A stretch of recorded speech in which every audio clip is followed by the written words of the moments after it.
রাসূল করিম সাল্লাল্লাহু আলাইহি ওয়াসাল্লাম। তার কাছে তিনি স্ত্রীদের আদর্শ ছিলেন, তিনি নানার আদর্শ ছিলেন।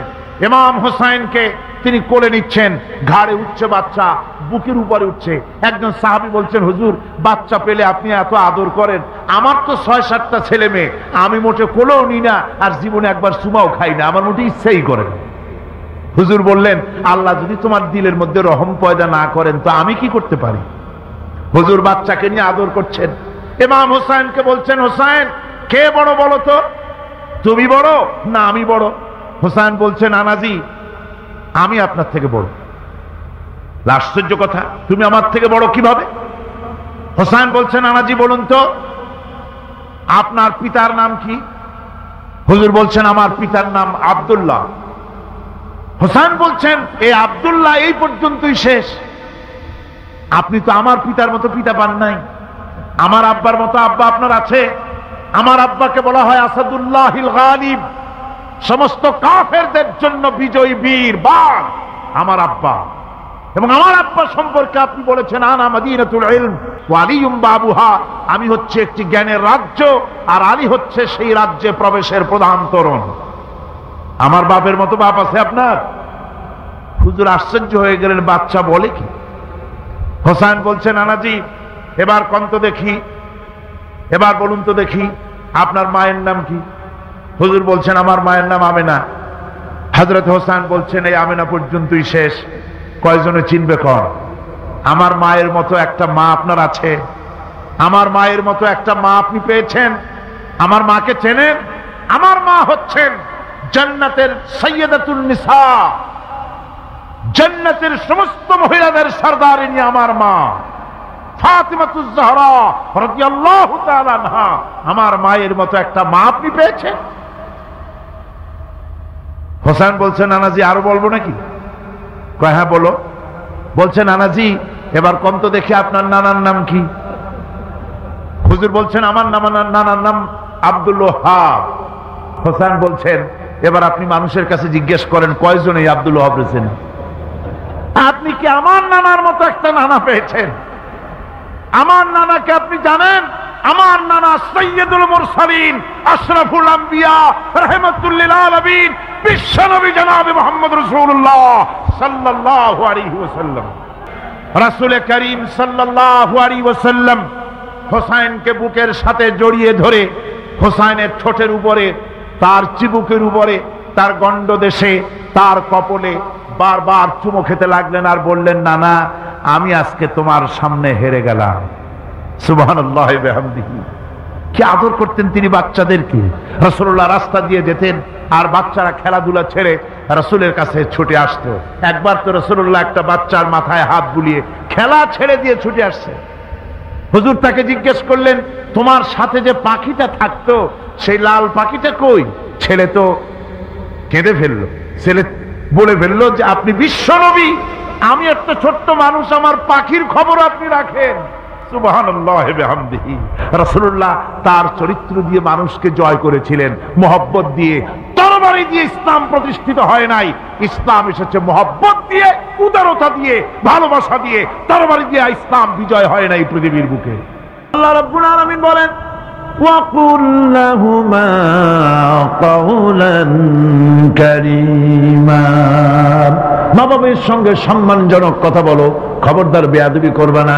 আর মা বাপের জন্য, তাদের জন্য আমি আল্লাহ রাব্বুল আলামিনের কাছে দোয়া করো, রব্বিরহামহুমা কামা রাব্বায়ানি সাগীরা। পড়েন সবাই, রব্বিরহামহুমা কামা রাব্বায়ানি সাগীরা।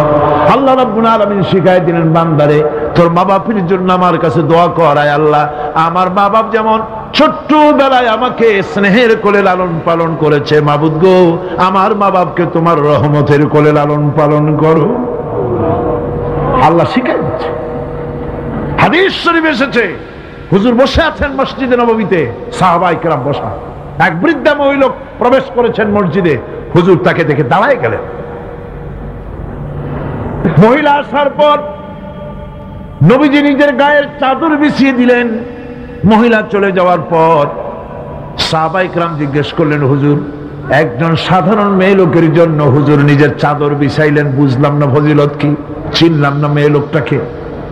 হুজুর বলেন, সাহাবীরা চাদর তো ভালো, হক তো আদায় করতে পারি নাই, চিনতে পারো নাই, তোমরা বুঝতে পারো নাই। আমি দুনিয়া আসার পর আমার মায়ের দুধ আমার কিসমতে তেমন হয় নাই, আমি আমার মায়ের যত্ন তেমন পাই নাই, স্নেহ আদর তেমন পাই নাই। যার বুকের দুধ খাইয়া, যার কোলে কাখে চড়ে আমি বড় হয়েছি, ইনি আমার সেই দুধ মা হযরতে হালিমাতুস সাদিয়া। বন্ধুরা, মা যদি বেঁচে থাকে, রাত্রে বাড়িকে পায়ে ধরুন, বলেন, মা অন্যায় করেছি, জীবনে বহু বেয়াদবি করেছে, আমার মাফ করে দাও। বিশ্বাস করুন, মা বাপের যদি খেদমত করেন, মা বাপ যদি রাজি থাকে, রিস্কে, খাদ্যে, টাকায়, ইজ্জতে জীবনেও কষ্ট হবে না। আমার ভাইয়েরা, বিপদে অবিচলতা আমাদেরকে পয়গম্বরেরা শিক্ষা দান করেছেন। আমরা দেখতে পেয়েছি বিশ্বনবী জনাবে মুহাম্মদুর রাসূলুল্লাহ সাল্লাল্লাহু আলাইহি ওয়াসাল্লাম হিজরতের রাত, কাফেররা চতুর্দিকে দাঁড়ানো, হযরত জিবরাইল এসে বলেন, ইয়া রাসূলুল্লাহ, হে কাফেররা চতুর্দিকে ঘিরে দাঁড়িয়েছে, গভীর রাত, এখন হাতে তাদের তরবারি, সকাল হলে পরেই তারা আপনাকে মেরে ফেলে দিবে, তাড়াতাড়ি ওঠেন, মদিনার দিকে চলে যান। আল্লাহ নবী ঘুমের থেকে জেগে হযরত আলীকে ডেকে বলেন, আলী, আল্লাহ অর্ডার করেছেন, আমি মদিনায় চললাম, আমার বিছানার পরে আমার চাদর গায়ে দিয়ে শুয়ে থাকো। হযরত আলী বলেন, আল্লাহর হাবিব, আপনার চাদর গায়ে দিয়ে ঘুমিয়ে থাকবো, সকালবেলায় কাফির বেঈমানেরা আপনার বিছানার পরে আপনার চাদর গায়ে দেওয়া অবস্থায় আমি আলীকে তারা মুহাম্মদ মনে করবে, আর আমি আলীকে নবী মনে করে তারা তাদের তরবারি দিয়া কেটে কেটে টুকরা টুকরা করে আমারে বিদায় করে দেবে দুনিয়া থেকে। এতটুকুনো পরোয়া করি না, বরং আমার দিলের মধ্যে এটাই তৃপ্তি থাকবে যে আমি আলীর জীবনের বিনিময় আল্লাহর হাবিব দুনিয়ায় বেঁচে আছেন। নবীজি ঘরের থেকে বেরোলেন, চতুর্দিকে কাফেররা দাঁড়ানো, আল্লাহর নবী হাতে এক মুষ্টি বালু হাতে নিয়ে শাহাতেল বজু পড়ে তিনবার দম করে বালুগুলো ছেড়ে দিলেন। বালিগুলি ঘরের চতুর্দিকে কাফেরদের চোখে চলে গেল। পরবর্তী সময় রব্বুল আলামিন ডেকে বলেন, নবীরে, বালি যখন নিক্ষেপ আপনি করেছিলেন, ধুলাগুলি আপনি তো শুধু নিক্ষেপ করেছিলেন, কিন্তু চতুর্দিকে কাফেরদের চোখে গেল কেমনে? একদিকে মেরেছিলেন, সেই দিকেই তো যাওয়ার কথা ছিল, চতুর্দিকের কাফেরের চোখে চোখে সেগুলো পৌঁছে গেল কেমনে? ওয়ামা রামাইতা ইয রামাইতা ওয়ালাকিন্নাল্লাহা রামা। আপনি নিক্ষেপ করেন নাই, যখন আপনি নিক্ষেপ করেছিলেন আপনি তো শুধু বালুকণা ছেড়েছেন, আর ওই বালুকণাগুলি ঘরের চতুর্দিকে সব কাফেরদের চোখে পৌঁছবার দায়িত্ব আমার কুদরত গ্রহণ করেছিল। আমার ভাইয়েরা, নবীজি বিপদে, এতগুলি শত্রু তরবারি নিয়ে তিনি বিপদে ধৈর্য হারা হন নাই, আস্তে করে ঘরের থেকে বেরিয়ে হযরত আবু বকরের বাড়িতে গিয়ে হাজির। দরজায় গিয়ে আওয়াজ দিলেন, আবু বকর। অমনি দরজা খুলে গেল, লাব্বাইক ওয়া সাদাইক। হুজুর বলেন, আবু বকর রে, একটা ডাকে কেমনে সাড়া দিলে? তুমি কি ঘুমাইছিলে না? হযরত আবু বকর বলেন, হুজুর আপনি বলেছেন আমাকে নিয়ে হিজরত করবেন, আমি মনে মনে চিন্তা করেছি, না জানি কত রাত্রে নবীজি আসেন, উঠতে যদি আমার দেরি হয়ে যায়, নবীজি যদি দরজার কাছে দাঁড়ায় দাঁড়ায় আমারে ডাকাডাকি করে, আর আমি যদি ঘুমায় থাকি, তাহলে আল্লাহর নবীর সঙ্গে বেয়াদবি হয়ে যাবে। এই মনে করে বিছানায় না ঘুমাইয়া আপনার গলার আওয়াজ শোনার জন্য এই দরজার সঙ্গে পিঠ লাগাইয়া লাগাইয়া দাঁড়াইয়া ঘুমাচ্ছিলাম। আল্লাহর নবী হযরত আবু বকরকে সঙ্গে করে নিয়ে চললেন মদিনার দিকে, উল্টা পথে রওনা করলেন। বারবার কাবা শরীফের দিকে তাকাতে লাগলেন।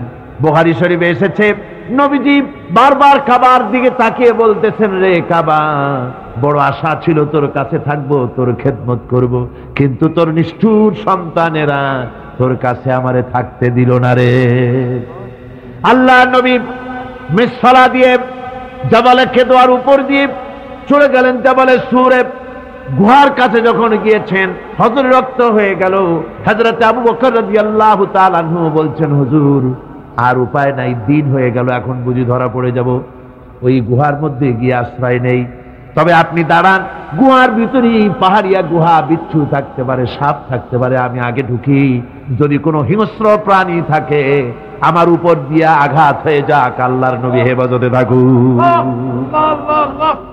হযরত আবু বকর রাদিয়াল্লাহু তাআলা আনহু গুহার ভিতরে নামলেন, নেমে গুহা সাফ করে হুজুরকে ডাকলেন। হুজুর তাশরীফ ফরমালেন গুহার মধ্যে। হুজুর বলেন, আবু বকর, হেঁটে হেঁটে কষ্ট হয়ে গেছে, তুমি বসো, তোমার উরুর উপরে মাথা রেখে আমি একটু ঘুমায়ে যাই। আল্লাহর হাবিব ঘুমায় গেলেন। হযরত আবু বকর লক্ষ্য করে দেখেন চতুর্দিকে অনেকগুলি গর্ত দেখা যায়। এই গর্ত থেকে সাপ আসতে পারে, বিচ্ছু আসতে পারে মনে করে নিজের গায়ের চাদর ছিঁড়ে ছিঁড়ে গর্তগুলি বন্ধ করা শুরু করে দিলেন। কয়েকটা গর্ত বন্ধ করার মতো চাদর আর নাই, পাও দিয়ে চেপে ধরলেন। এক পাহাড়িয়া বিষধর সাপ বেরোবার জন্য চেষ্টা করে বেরোবার পথ খুঁজে না পেয়ে হযরত আবু বকরের পায়ের উপরে দংশন করেছে। বিষের যন্ত্রণায় হযরত আবু বকরের চোখ থেকে পানি দরদর করে পড়ছে। রাসূলুল্লাহর ঘুম ভেঙে গেল। আল্লাহর নবী তাকিয়ে বলেন, আবু বকর, চোখে পানি কেন? বাড়ির কথা বুঝি মনে পড়ে গেছে? হযরত আবু বকর বলেন, ইয়া রাসূলুল্লাহ, আল্লাহর নামে কসম করে বলি, যেই দিন আমি ঈমান এনেছি ওই দিন থেকে আমার মা বাপ, আমার কোলে আমার সন্তান, আমার স্ত্রী, আমার জায়গা জমি ঘর বাড়ি, এমনকি আমার নিজের আত্মার চাইতে হুজুর আপনারে ভালোবাসি বেশি। তাহলে কাঁদো কেন? হযরত আবু বকর বলেন, হুজুর, বাড়ির জন্য কাঁদি না, ছেলেপেলের জন্য কাঁদি না, সাপে দংশন করেছে, যন্ত্রণায় কাঁদতেছি। আল্লাহ নবী সঙ্গে সঙ্গে মুখ থেকে থুতু বার করে যন্ত্রণার জায়গায় লাগাই দিলেন। সঙ্গে সঙ্গে যন্ত্রণা বন্ধ হয়ে গেল। হুজুর বললেন, আবু বকর, প্রথম যখন তোমার এই আঘাত করেছিল সাপে, আমাকে কেন তাড়াতাড়ি বলো নাই? এতক্ষণ তো তোমার কষ্ট হতো না। হযরত আবু বকর বলেন, ইয়া রাসূলুল্লাহ, ওটা তো সাপে কাটার যন্ত্রণা, ওই যন্ত্রণায় আমার রক্ত জ্বলতেছে, যন্ত্রণায় যন্ত্রণায় আমার কলেজাটা যদি ফেটেও যেত। আল্লাহর হাবিব আরাম ফরমাচ্ছিলেন, আমি তাকে আরামে বিঘ্ন ঘটাতে পারতাম না। আমার ভাইয়েরা, হযরত আবু বকর, হযরত রাসূল দুজন বসে আছেন। এমনি সময় কাফের বেঈমানেরা খুঁজতে খুঁজতে জায়গা মতো এসে গেছে। একজনে বলে ভিতরে আছে, আর একজনে বলে নাই।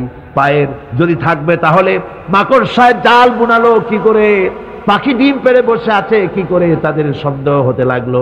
এর মধ্যে নাই, একজন বলে আছে আর একজন বলে নাই। হযরত আবু বকর ভয়ের চোটে কেঁদে ফেলেছেন, হুজুর আর উপায় নাই। এই যে অবস্থা, এই অবস্থার ভিতরে, এই অবস্থার ভেতরেও আল্লাহ নবী এতটুকু ঘাবড়ে যান নাই। শত্রুরা তরবারি নিয়ে এসেছে, সুযোগ পেলেই একটু তাকালেই দেখতে পাবে, তুলে মেরে ফেলে দেবে। আল্লাহর হাবিব মোটেই ধৈর্য হারালেন না, এতটুকু হতাশ হলেন না। আল্লাহ পাকের হাবিব তার সাথীকে কি বললেন? তখন কোরআনে কারীম সূরা তাওবার মধ্যে আল্লাহ তা উদ্ধৃত করেছেন মুমিনদের জন্য, ইযহুমা ফিল গার ইয ইয়াকুনু লিসাহিবিহি লা তাহজান ইন্নাল্লাহা মা'ানা। ও আমার সাথী, ও বন্ধু, ভয় করো না, চিন্তা করো না, আমরা মাইনরিটি নই, আমরাই মেজরিটি। তার কারণ আল্লাহ আমাদের সাথে আছেন। সুবহানাল্লাহ। হযরত আবু হুরায়রা রাদিয়াল্লাহু তাআলা আনহু বলেন, আমি রাসূলুল্লাহর কাছে গেলাম, হুজুরকে গিয়ে সালাম করলাম। আল্লাহর নবী সালামের জবাব দিলেন, কিন্তু দেখতে পেলাম মুখ নড়ে, আওয়াজ বেরোলো না। কারণ কি? কাছে গিয়ে দেখি নবীজি ক্ষুধার যন্ত্রণায় কথা বলতেছেন, আওয়াজ বেরোতেছে না। এত ক্ষুধা লেগেছে আল্লাহর নবীর। 2-4 দিন চলে গেছে, খাবার নাই। রাসূলুল্লাহ সমস্ত গনিমতের মাল, যাকাত সদকার মালগুলি, খাদ্য দ্রব্যগুলি 2 হাতে বিতরণ করেছেন। নিজের পেটে খাবার নাই, মানুষকে দিতেছেন। দিতে দিতে এশার নামাজ পড়ে নবীজি ঘরের মধ্যে প্রবেশ করে হযরত আয়েশা সিদ্দিকা রাদিয়াল্লাহু তাআলা আনহাকে ডেকে বলেন, আয়েশা রে, সারাদিন কষ্ট করেছি, দারুণ ক্ষুধা লেগেছে, তাড়াতাড়ি করে কিছু খাবার আমারে এনে দাও। হযরত আয়েশা হুজুরের ক্ষুধার্ত শ্রান্ত ক্লান্ত চেহারার দিকে তাকাইয়া হযরত আয়েশা কেঁদে ফেলেছেন। হযরত মা আয়েশা কাঁদেন আর বলেন, ইয়া রাসূলুল্লাহ, আল্লাহর নামের কসম করে বলি, আমি আয়েশার ঘরে কোনো পানি ছাড়া কোনো খাবার নাই। এই ছিল রাসূলের আদর্শ। হাদিস শরীফে এসেছে, আল্লাহর নবী বলেন, তোমরা যদি রাষ্ট্রীয় ক্ষমতায় যাও, বাড়ি না থাকলে সরকারি খরচ একটা বাড়ি নিতে পারো। তোমার যদি যানবাহন না থাকে, সরকারি খরচে যানবাহন নিতে পারো। ছেলে মেয়ের কাপড় চোপড়, লেখাপড়া, শিক্ষা, চিকিৎসার জন্য যদি না থাকে তাহলে তুমি সরকার থেকে নিতে পারো। কিন্তু এর থেকে এক চুল পরিমাণ যদি পাও বাড়াও, সরকারের মাল জনগণের মাল, এর থেকে প্রয়োজনের বাইরে যদি তুমি নিজের জন্য নিতে থাকো, কিয়ামতের দিন আল্লাহর দরবারে চোরের কাতারে তোমারে দাঁড়ানো লাগবে। দুনিয়ায় যত সম্মান পাও না কেন, কিয়ামতে আল্লাহর দরবারে কিসের কাতারে দাঁড়াবে? চোরের কাতারে দাঁড়াতে হবে। রাসূল পাক সাল্লাল্লাহু আলাইহি ওয়াসাল্লাম এমন এক সমাজ কায়েম করেছিলেন। আমার হতাশাগ্রস্ত ছাত্ররা, যেসব ছাত্ররা সমাজতন্ত্র তোমরা করো, যারা সমাজতন্ত্র করতে হতাশাগ্রস্ত হয়েছে, এখন যাব কোথায় বলে হতাশ হয়ে গিয়েছো তোমরা, আমরা তোমাদেরকে দাওয়াত দেই, কোরআনের মাহফিল থেকে দাওয়াত দেই, ফিরে আসো। হতাশ হওয়ার কোনো কারণ নাই। লেনিন মরার, ও মরে গেছে। কাল মার্কস মরার, মরে গেছে, পচে গেছে, গলে গেছে, দুনিয়া থেকে শেষ হয়ে গিয়েছে। আল্লাহ নবীর নেতৃত্ব, সূর্য যতদিন উঠবে আর ডুববে, নবীজির নেতৃত্ব শেষ হবে না। ওই নেতৃত্বে আসো, রাসূলের নেতৃত্ব মেনে নাও, কোরআনের শাসন মেনে নাও, তাহলেই শান্তি পাবে তোমরা।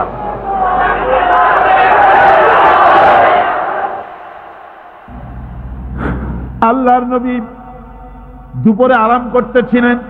হযরত ওমর বলেন, আমি দেখতে গিয়েছিলাম রাসূলুল্লাহকে, আমি যাই সালাম দিলাম, হুজুর উঠে বসলেন। আমি দেখি খেজুরের পাতা দিয়া বুনানো দড়ি, সেই দড়ি দিয়া বুনানো খাটিয়া এখনো মক্কা মদিনায় আছে, যারা হজ করতে গেছেন দেখেছেন। ওই দড়ি দিয়া বুনানো খাটিয়া, ওর উপরে তোশক নাই, বিছানার চাদর নাই, নিজের হাত মোবারক মাথার তলে দিয়া রাসূল শুয়ে আছেন। ওমরকে দেখে হুজুর উঠে বসলেন। ওমর বলেন, আমি রাসূলের পিঠের দিকে তাকায় দেখি দড়িগুলোর দাগ কেটে আছে। আমি সহ্য করতে পারলাম না, আমি শিশুর মতো ডুকরে কেঁদে উঠলাম, বললাম, ইয়া রাসূলুল্লাহ, এই পৃথিবীর কাফির বেঈমানেরা এত শান্তি করলো দুনিয়ায়, আর আল্লাহর হাবিবের পিঠে দড়ির দাগ বরদাস্ত করতে পারছি না। আপনি আমার অনুমতি দেন, একটা তোষক আপনার জন্য বানায় দেই। হুজুর আমার বলেন, ওমর রে শোনো, দুনিয়ায় শান্তি করার জন্য আমি আসি নাই। আমি যদি হুকুম করি উহুদ পাহাড় আমার জন্য সোনায় পরিণত হয়ে যা, উহুদ পাহাড়টা আমার জন্য সোনা হয়ে যেতে পারে। আমি দুনিয়ায় শান্তির জন্য আসি নাই, এসেছি মানবতার মুক্তির জন্য। পৃথিবীর মানুষগুলিকে বাঁচাতে এসেছি, সাদা কালো মানুষের ব্যবধান দূর করতে এসেছি। রাসূলুল্লাহ নারীর অধিকার দিলেন, সাদা কালো মানুষের ব্যবধান দূর করে দিলেন। পাহাড় সমান উঁচা সাদা কালা মানুষের অধিকারকে প্রতিষ্ঠিত করলেন, বললেন মানুষে মানুষে কোনো পার্থক্য নাই। আরবের উপরে অনারবের, আরবের উপরে আরবের, ভাষার, সাদার উপরে কালোর, কালোর উপরে সাদার, কোন বর্ণ বৈষম্য ইত্যাদি দিয়ে মানুষের ফজিলত হয় না, মানুষের মর্যাদা বাড়ে। ইন্না আকরামাকুম ইনদাল্লাহি আতকাকুম, মানুষের মধ্যে মর্যাদা তোমাদের মধ্যে আল্লাহর কাছে তার যে ব্যক্তি তোমাদের মধ্যে আল্লাহকে বেশি ভয় করে। সুবহানাল্লাহ কন, সুবহানাল্লাহ কন। আমার ভাইয়েরা, নবীজি মদিনা মুনাওয়ারায় ইসলামী রাষ্ট্রের রাষ্ট্রপ্রধান হয়েছেন। আজ বাজারে যেতেছেন, যাওয়ার সময় ডেকে ডেকে বলেন, বিধবাদের বাড়ির সামনে দিয়ে যায়, তোমাদের বাজার লাগবে নাকি? এতিমের বাড়ির সামনে থেকে যায়, তোমাদের বাজার লাগবে নাকি? আমারে বলো, আমি বাজার করে এনে দেব। নিজের পেটে খাবার নাই, দুয়ারে দুয়ারে খাবার পৌঁছে গেছে, খাবারের অভাব নাই, মানুষ খাওয়া পেয়েছে, পড়া পেয়েছে, চুরি ডাকাতি বন্ধ হয়ে গেছে।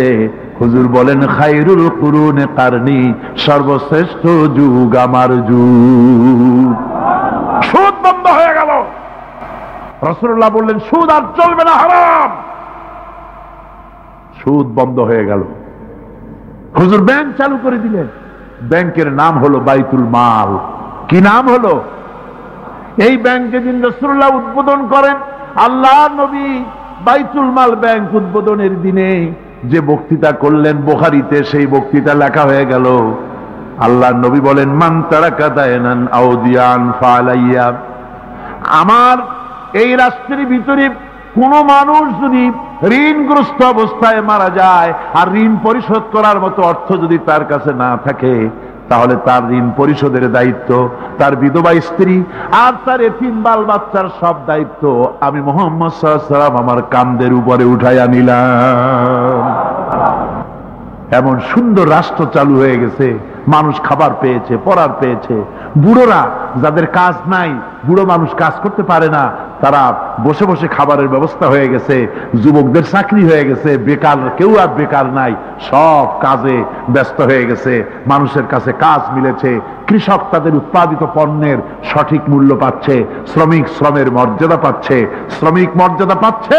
রাসূলুল্লাহ বলেছেন শ্রমিক আর মালিক মনিব আর গোলামের সম্পর্ক না, সম্পর্ক ভাই ভাই। সম্পর্ক কি? শ্রমিকের মর্যাদা রাসূলুল্লাহ এভাবে দিলেন, নিজে শ্রম দিলেন। মদিনার 8 বছর চলে যাওয়ার পর হযরত আয়েশা রাসূলুল্লাহকে দেখলেন মাজা কুজা। হযরত আয়েশা বলেন, হুজুর মাজাটা কুজা কেন? বয়সের কারণে হলো নাকি? হুজুর বলেন, না, বয়সের কারণে হয় নাই। এই মদিনার চতুর্দিকে কাফির বেঈমানেরা যখন মদিনাকে আক্রমণ করেছিল, আমি তখন মদিনার চতুর্দিকে খন্দক পরিখা খনন করেছিলাম, 3 মাইল লম্বা, 15 ফিট গভীর, 30 ফিট চওড়া। সাহাবীরা মাটি কেটেছে, আমি মাটি বহন করেছি, আবার আমি মাটি কেটেছি, সাহাবীরা মাটি কেটেছে। মাটি কেটে আর মাটির ঝুড়ি বহন করে করে কোমরে যে বেদনা হয়েছিল, আজ পর্যন্ত সেই বেদনা সেরে যায় নাই। এই হলো আমার রাসূল, এ হলো বিশ্ব নবী। কি নবী? সিল্লা এখন কি নবী? আল্লাহ পাক বলছেন, وَأَنذِرْ عَشِيرَتَكَ الْأَقْرَبِينَ, তোমার নিকটবর্তী যারা আছে তাদেরকে তুমি আল্লাহর ভয় দেখাও। নামাজের জন্য তাদেরকে বলো, আল্লাহর ভয় তাদের অন্তঃকরণের মধ্যে সৃষ্টি করে দাও। আর এই নামাজ পড়তে হবে জামাতের সাথে। নামাজ পড়তে হবে কিছুর সাথে? জামাতের সাথে। রাসূল করিম সাল্লাল্লাহু আলাইহি ওয়াসাল্লাম বলছেন, হুজুরের কাছে, আল্লাহর নবীর কাছে হযরতে আবু হুরায়রা রাদিয়াল্লাহু তাআলা আনহু হাদিসটি বর্ণনা করেছেন। হুজুরের কাছে একজন অন্ধ লোক এলো। সেই অন্ধ লোক এসে বললেন, হুজুর আমি তো চোখে দেখি না, জামাতের যে গুরুত্বের কথা আপনি বললেন, আমাকে কি রুখসত দেওয়া যায় নাকি?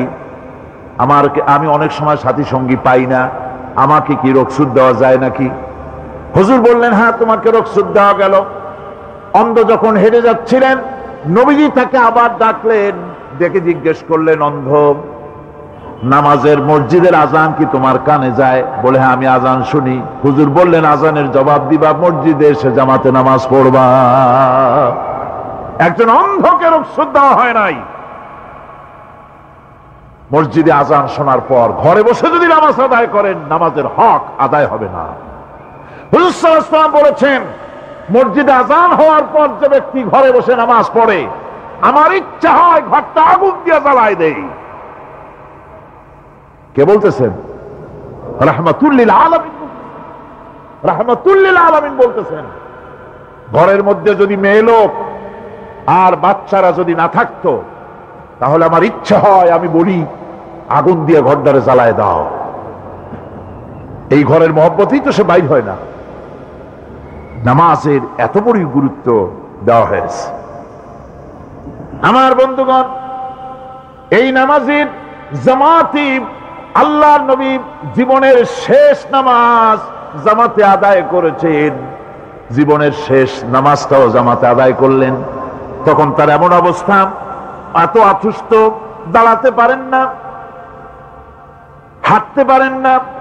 2 জন সাহাবীর কাঁধের উপরে ভর করে তারপরে বহু কষ্ট করে মসজিদে গিয়ে নামাজ আদায় করেছেন।